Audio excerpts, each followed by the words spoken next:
कल्ब में एक तड़प उठी, कल्ब में एक तड़प उठी, आंसुओं से ओजू किया। कल्ब में एक तड़प उठी, आंसुओं से ओजू किया। फिर जो इश्क मचल उठी, सर को सजदे में रख दिया।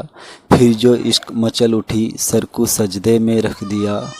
और वहाँ से जो सुकून मिली, और वहाँ से जो सुकून मिली ऐसा कभी ना हुआ।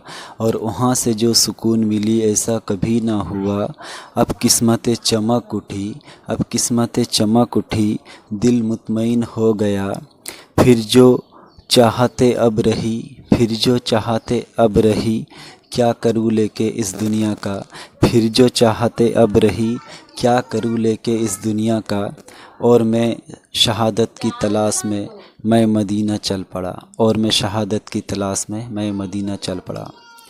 अस्सलाम वालेकुम रहमतुल्लाहि व बरकातुहू। मैं आरिफ खान इंडिया से और नातिया शायरी पढ़ता हूँ। तो आप लोग को मेरा शायरी वगैरह किस तरह लगता है तो ज़रूर कमेंट्स करके बताइए, और अच्छा लगे तो ज़रूर सब्सक्राइब करना। तब तक के लिए एक नया वीडियो लाऊंगा इंशाल्लाह। अपना ख्याल रखिए।